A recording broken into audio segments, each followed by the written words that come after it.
A millionaire followed his maid. What he found changed everything. Sophia, wait! Marcus Wellington's voice echoed through the cool evening air. He stood on the grand steps of his mansion, watching his housekeeper rush down with shopping bags in both hands. She turned, her blonde hair catching the porch light. "Yes, Mr. Wellington? Did I forget something?" Marcus looked closely at her, unsure. "Those bags, what's inside them?" Sophia held the handles tighter. "Just groceries I bought during lunch. Is there a problem?" "You've been leaving early a lot lately. Family emergencies, you said." "I've told you my mother is sick." "I also heard you on the phone yesterday. You said you needed more money. What's going on, Sophia?" She blinked, confused and defensive. "I don't understand what you're asking me." "I'm not asking," Marcus said quietly. "I know something's going on." They stood there in silence. Sophia finally lifted her chin. "If you don't trust me, Mr. Wellington, maybe you should find someone else to clean your house." She turned and walked away. Her footsteps echoed in the night. Marcus stood frozen. Then he walked back into his cold, spotless mansion and poured himself a glass of scotch. The Seattle skyline glittered outside. He had built this house like a fortress, safe, private, and lonely. His phone buzzed. It was David, his assistant, the only person Marcus actually trusted. "Any update on Sophia's background check?" Marcus asked. "Completely clean. But Marcus, don't do this again. You're being paranoid." "Jennifer had a clean background too, and she stole my grandmother's jewelry." "That was 3 housekeepers and 2 girlfriends ago," David sighed. "You can't live in fear forever." Marcus hung up and sat in his office, staring at the security monitors. The house was perfect, silent, controlled, and empty. He opened Sophia's file on his laptop. Everything checked out, but there were still questions. What did she do after work? Where did that $500 wire to Honduras go? Why was she looking at expensive jewelry websites during her lunch break? And now, another message. "Working late tonight, don't wait up. Sophia." Marcus frowned. He had given her the night off. He grabbed his car keys and followed her bus route. He told himself it was just to protect his home, but deep down, he knew it was more than that. When Sophia got off the bus at Pioneer Square, Marcus parked nearby. She walked toward a rundown building with faded Spanish writing above the door, Centro Esperanza. He moved closer, staying hidden. Through the windows, he saw something that stopped him cold. Sophia was hugging an elderly woman, then walking to the front of a room filled with older people holding notebooks. "Good evening, everyone. Tonight we'll practice how to order food at a restaurant." Marcus blinked in shock. She was teaching English, helping immigrants. For the next hour, he watched her patiently work with each person. She knelt beside a man, gently helping him say the right words. She squeezed a woman's shoulder, encouraging her in Spanish. After class, Sophia unpacked the groceries, not for herself, but for her students. Sandwiches, fruit, crackers. She made everyone a plate. She laughed. She lit up the room. Marcus leaned against the wall outside, stunned. Everything made sense now. The wire transfer to Honduras, the late departures, the need for more money. She wasn't stealing, she was giving. He drove home, heart pounding. Back at his desk, he searched Centro Esperanza. It was a small nonprofit helping immigrants with English classes, legal help, childcare. Run by volunteers, barely surviving. And Sophia? She was everywhere. In photos, handing out food, reading to children, organizing events. Always smiling, always full of purpose. He read the center's financial reports. They were struggling badly, about to shut down. And Sophia was working 3 jobs to help keep it going. His phone buzzed. David, again. "Find out anything?" he asked. Marcus rubbed his eyes. "She's not stealing from me. She's amazing." "Wow," David said after a pause. "When was the last time you met someone genuinely good?" Marcus didn't answer. He wasn't sure he ever had. The next morning, Marcus waited in the kitchen as Sophia arrived. "Good morning, Mr. Wellington. I'll get out of your way. Actually, would you sit for a moment? I'd like to hear about your classes." Sophia froze, eyes wide. "My volunteer work? I followed you last night." She sat down slowly, looking heartbroken. "Are you going to fire me?" "Fire you? Why would I do that?" "Because I lied. I used my lunch break to buy food for the center. I've been distracted. I haven't been focused on my job here." Marcus looked at her kindly. "Sophia, tell me about your students." She hesitated, then spoke. "They're mostly elderly. Maria is 73. She just wants to talk to her doctor without needing her granddaughter to translate. Carlos worked construction for 40 years, but can't read safety signs. They're proud people. They just need help." As she talked, something changed in her. The shy housekeeper was gone. This was a woman full of fire, heart, and strength. That afternoon, Marcus made an anonymous donation to the center, $50,000. He made sure it couldn't be traced to him, but for the first time in years, giving away money actually felt good. The next morning, Sophia burst into the kitchen, eyes glowing. "Someone donated $50,000! Can you believe it? The center is saved!" Marcus sipped his coffee. "That's great news." "They said they believe in our mission," Sophia said, grinning as she unpacked her supplies. "Maria cried when I told her." Marcus smiled quietly. Her joy lit up the entire room. In the weeks that followed, Marcus found reasons to stay home while Sophia worked.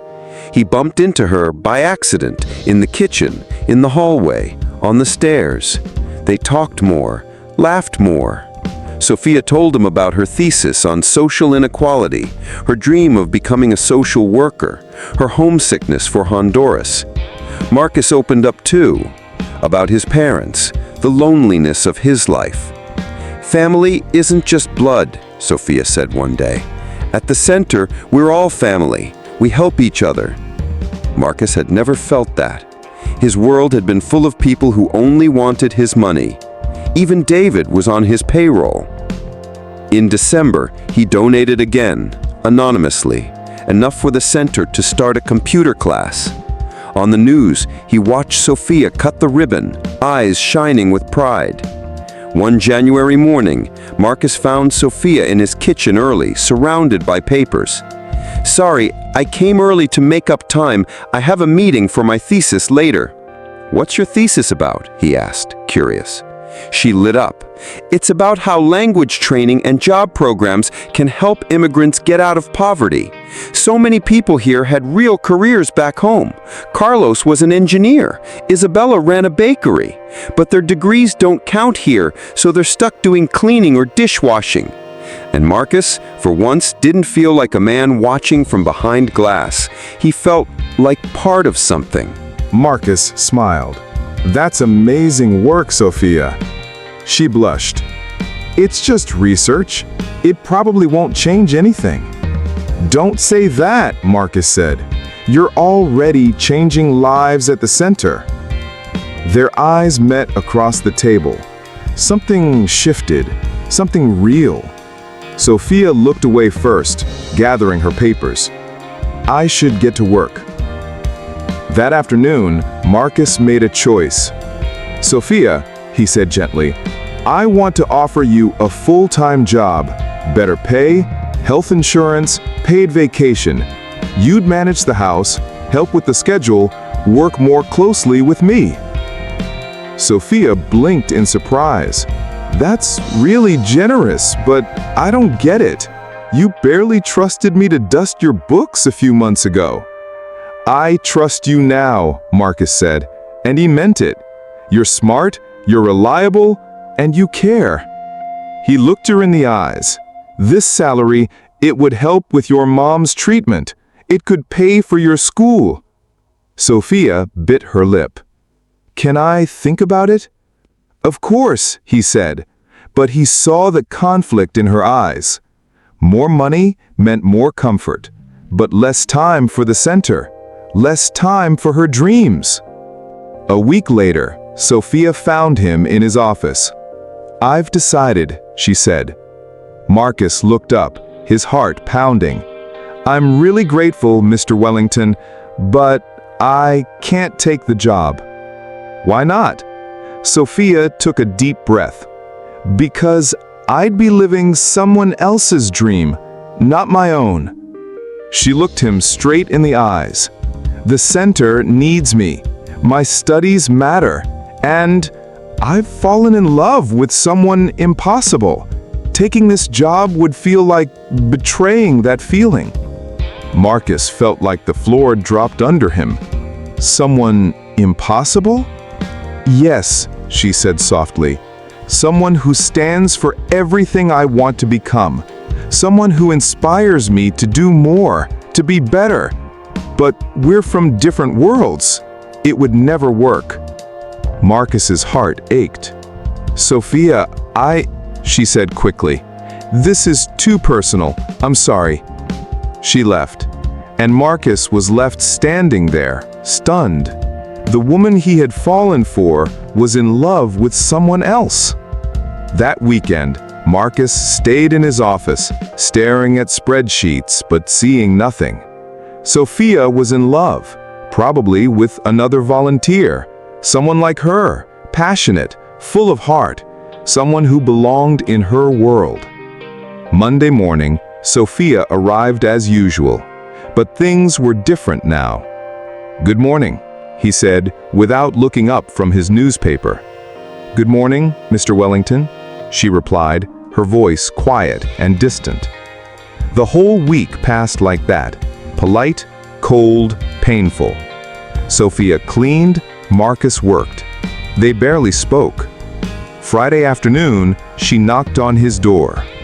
"Mr. Wellington, I need to give my notice." "Your notice?" 2 weeks. "I'm sorry it's short, but I need to finish my thesis. I've been accepted into graduate school for social work. I start my practicum in March." Marcus kept his voice even. "Congratulations, that's a big achievement." "Thank you." She fiddled with her cleaning supplies. "I'll make sure everything's perfect before I go. I can train my replacement if you like." "That won't be necessary." There was silence. Sophia turned to go. "Sophia." She stopped at the door.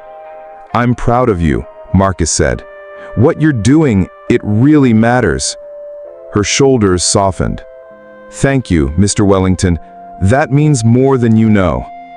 The next 2 weeks were torture. Marcus memorized her routine, every small habit. Every goodbye felt heavier. He helped her prep for job interviews, even wrote glowing recommendations that felt like love letters he couldn't say out loud.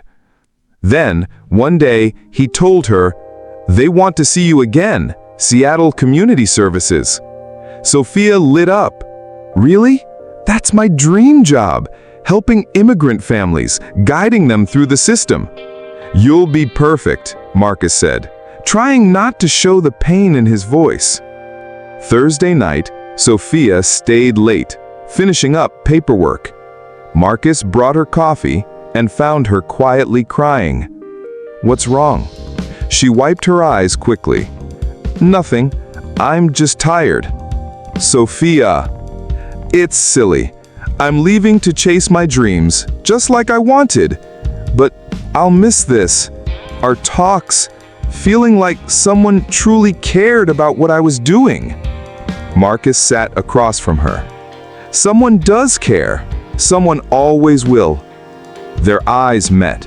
He wanted to tell her everything, that he had followed her that night, made those donations, that she had completely changed the way he saw the world, that he had fallen in love with her.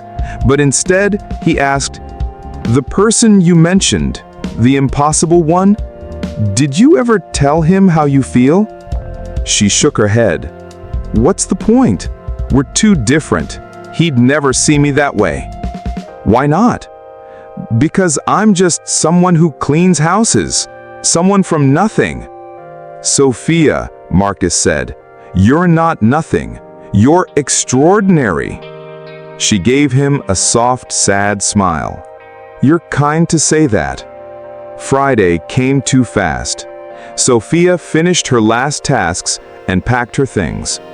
Marcus handed her an envelope, her final paycheck, and a large bonus.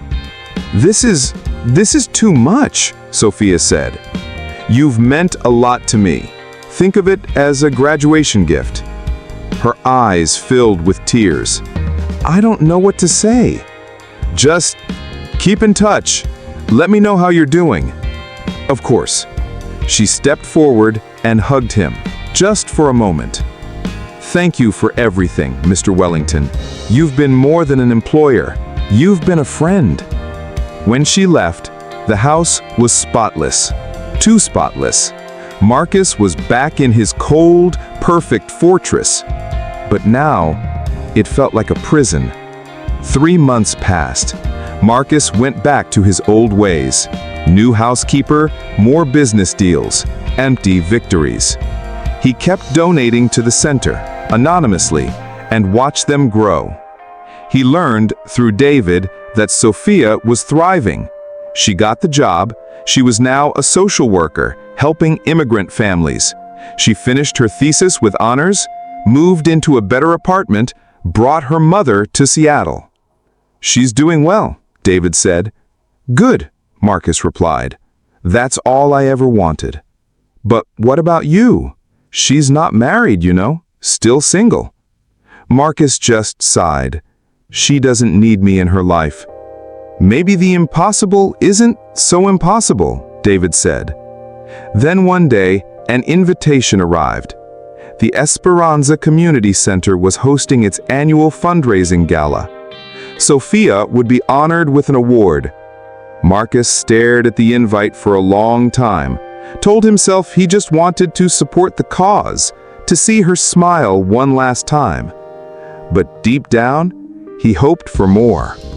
The night of the gala, Marcus stood in his massive closet, staring at rows of expensive suits.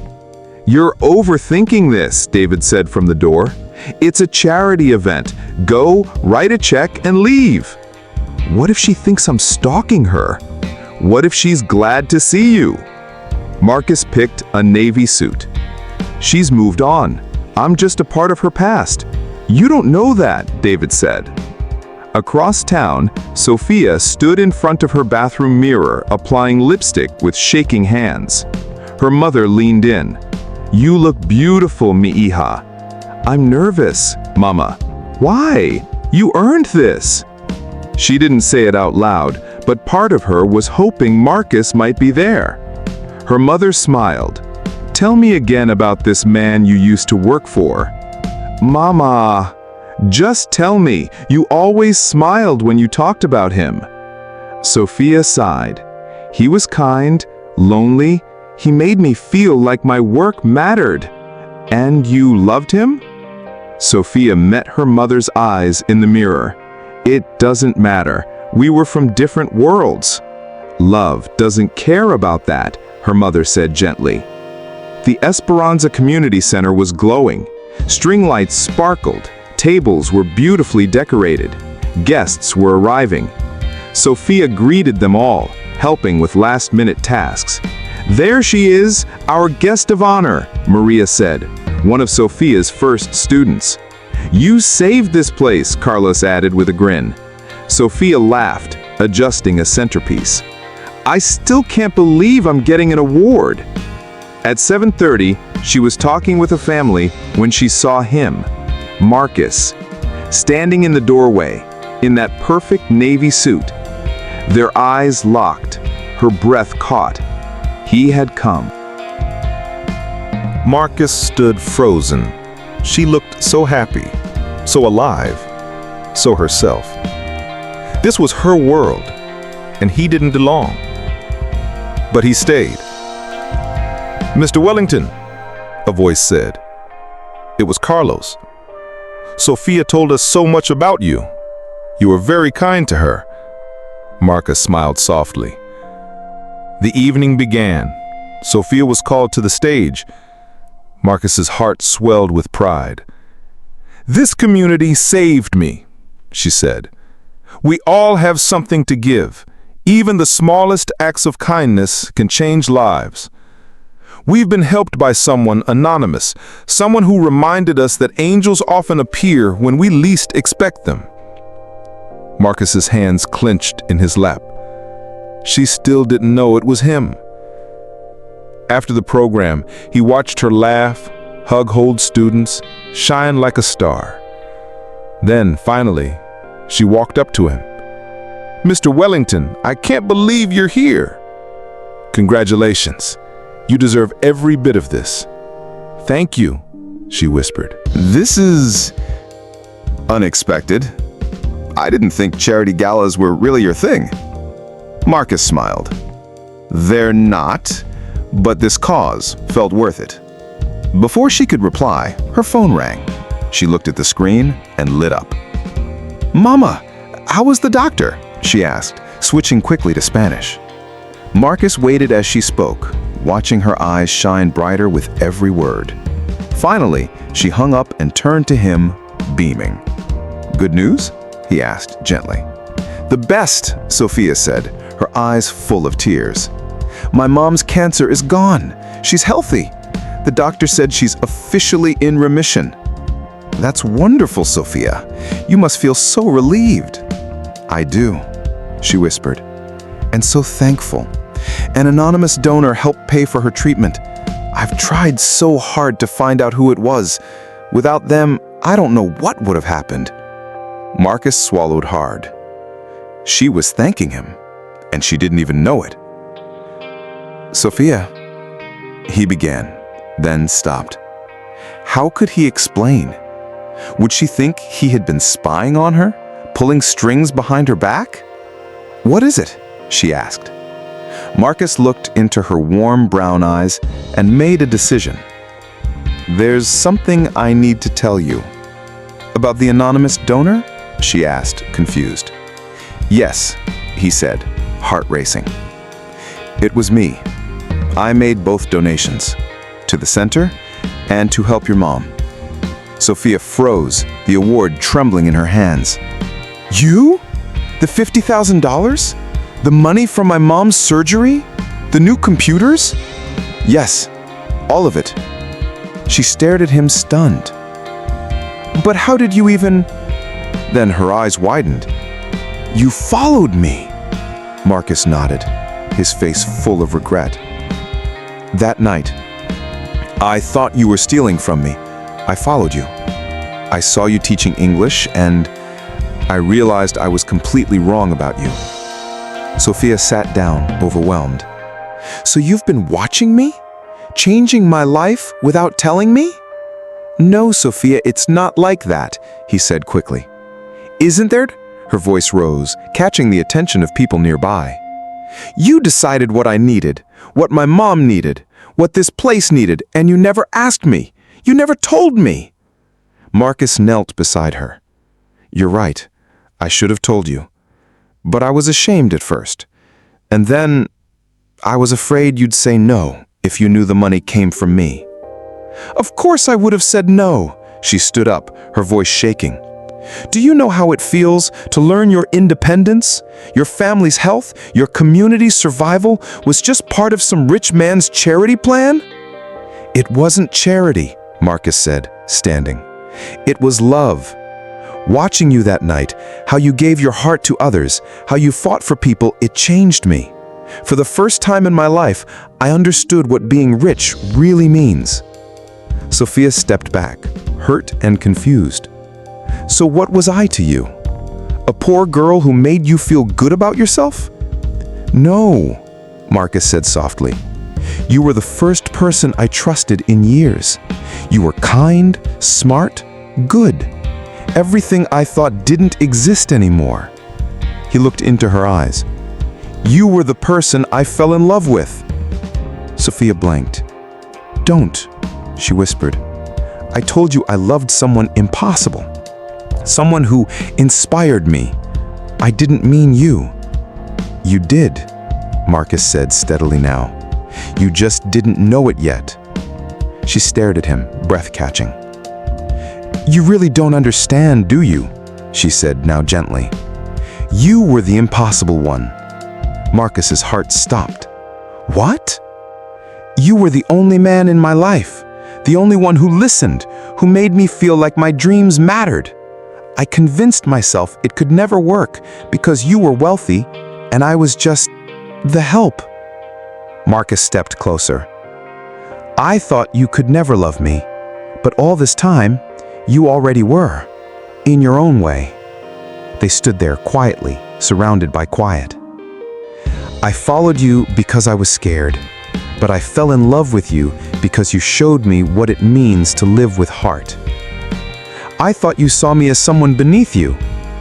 I saw you as everything I had lost faith in." Sophia touched his face. "We're both idiots," she said, laughing through tears. Marcus chuckled. "Totally." "So what now?" she asked softly. "I want to ask you something important, and I want you to really think before you answer." Sophia nodded. "I don't just want to date you. I want to build a life with you, a real partnership. I want to use everything I have, money, time, connections, to support your mission, not as charity, as equals." Sophia's eyes widened. "Marcus! I've learned money means nothing unless you use it to help others. You taught me that. I want to work beside you, learn from you, love you, while we make the world better." Sophia smiled through her tears. "You want to be my partner in crime, fighting poverty and injustice? I want to be your partner in everything." She stood on her toes and kissed him, soft, real, full of promise. When they pulled apart, he rested his forehead against hers. "There's one more thing," Sophia said.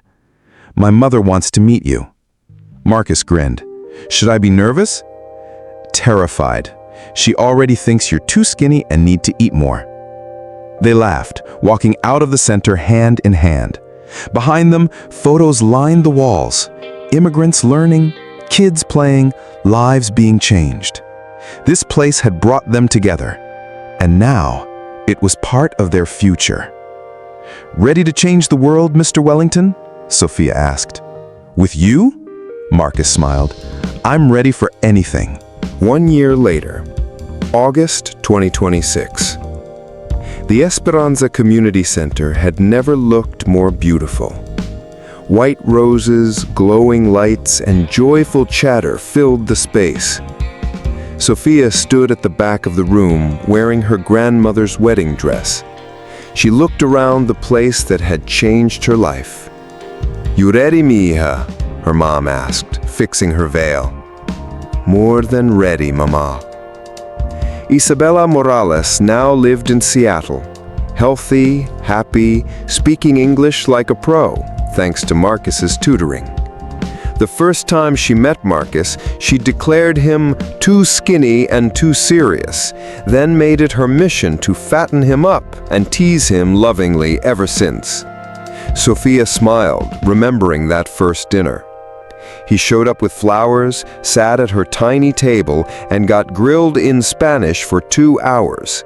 By the end of it, Isabella was teaching him to cook pupusas and telling embarrassing childhood stories. The wedding began. Marcus stood at the front in a tuxedo, glowing with joy. David stood beside him, now not just Marcus's best friend, but Sophia's too. The room was filled with an unlikely mix, tech billionaires sitting beside former ESL students. Carlos, now the IT director, dabbed his eyes. Father Martinez, the priest who had married half the neighborhood, smiled. "Today," he said, "we witness not just a wedding, but a union of love and purpose." Sophia and Marcus shared their vows. "Sophia," Marcus said, You showed me that money isn't real wealth. This is love, trust, purpose. I promise to be your partner in love, in life, and in everything we do to make this world better. Sophia replied, Marcus, you showed me that being vulnerable is brave, that two people from different worlds can build one beautiful life. I promise to walk beside you, dream with you, and serve something greater, together. When they were pronounced husband and wife, the room erupted with cheers. Kids rushed in with handmade cards. Maria threw rice, even though the sign clearly said, no rice. During the reception, Sophia and Marcus moved through the crowd, hand in hand. Their new foundation, the Marcus Wellington Foundation, was already making waves, offering help, education, and support across the region. I still can't believe, she teased during their first dance. You thought I was stealing. Marcus laughed. I still can't believe you thought I only saw you as the maid. They twirled slowly, surrounded by laughter, love, and community. David danced with Isabella, who now taught him Spanish. Carlos spun his granddaughter. Maria danced with her husband of 50 years. Later, Sophia stood outside the classroom where it all began. A plaque on the wall read, "The Sophia Morales Wellington Learning Center, where every voice matters." "Any regrets?" Marcus asked, wrapping his arms around her. "Only one," she whispered, leaning into him, "that it took us so long to realize we were always meant to be." Marcus kissed her head, smiling. "We found each other when the time was right. That's all that matters." Through the window, the lights of Seattle sparkled. A city where once a lonely millionaire followed his housekeeper and found the greatest treasure of all: love, purpose, and a partner who believed in building a better world together.